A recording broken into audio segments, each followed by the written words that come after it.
According to Guttmacher Institute, there are currently 38 states that have sex education for their students.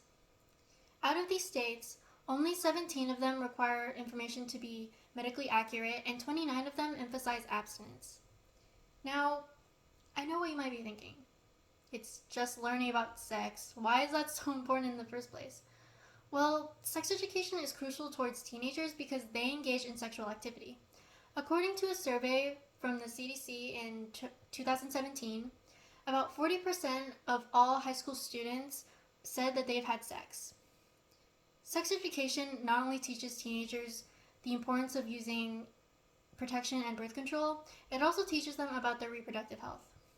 With this information, they can learn how to avoid STDs and teen pregnancy, as well as giving them insight into their own bodies. So, sex education that covers reproductive health, consent, birth control, and the importance of using protection should be mandated in all 50 states. We will cover the problems and causes involving sex education, as well as the solutions to completely mandate it in the US. To begin, we'll start with the issue, which is that not every state has an effective sex education program integrated into the school curriculum. As I said before, only 17 out of the 38 states that do have sex education require the content to be medically accurate. So that goes to show that most sex education programs are ineffective, and this ineffectiveness is shown through the high rates of STDs and teen pregnancy. According to a Let's Get Checked article from 2019, rates of STDs have continued to rise dramatically in the last 2 decades, and cases of chlamydia have more than doubled between 2000 and 2016. In a journal from PNAS from 2022, the United States has one of the highest teen birth rates among rich countries. So, what is causing this issue in the first place? It all stems from the 10th Amendment.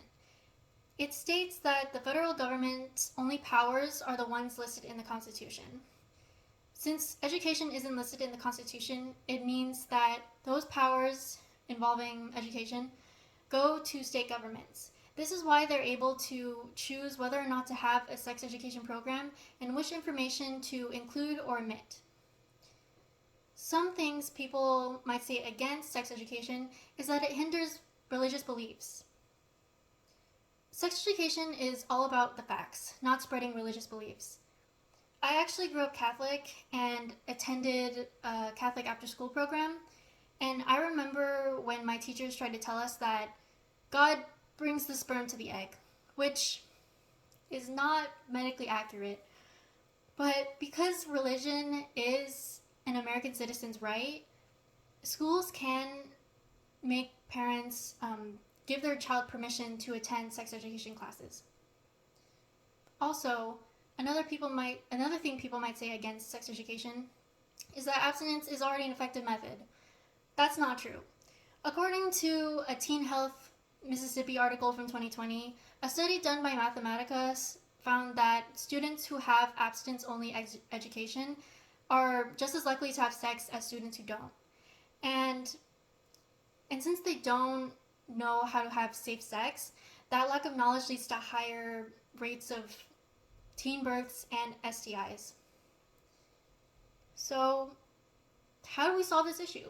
Well, we need to contact Congress. Congress is able to change the Constitution, and with a two-thirds vote, they're able to change an amendment. So we need to specifically contact Barbara Lee. She is the representative for the 12th District of California, and she, along with Senator Cory Booker and several other Congress members, have introduced the Real Education and Access for Healthy Youth Act of 2021. This allows federal funding for sexual education and stops the funding for abstinence-only education. So if we contact her and we get the message out to all of those Congress members, they might be able to persuade at least 2/3 of Congress to change the 10th Amendment. And when they do, they will be able to pass the bill for federal funding for sex education and mandating sex education. And when those bills pass, they could become federal laws. And when they do become federal laws, teen pregnancy rates and STD rates will drop. According to a study done by New York University from 1996 to 2016, they found that there was an average 3% drop of teen pregnancies in counties that received funding for sexual education.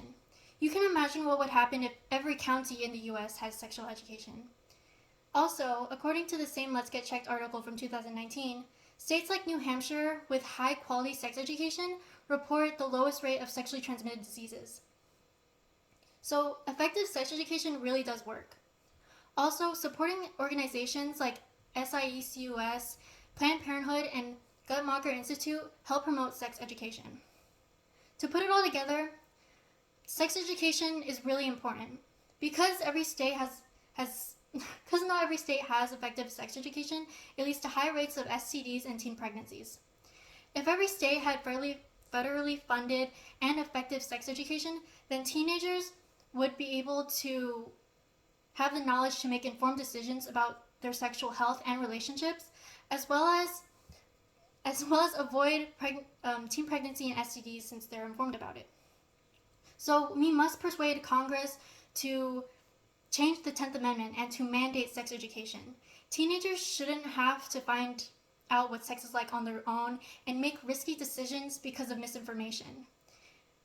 We can come together to make a huge difference in the education system and the lives of our youth.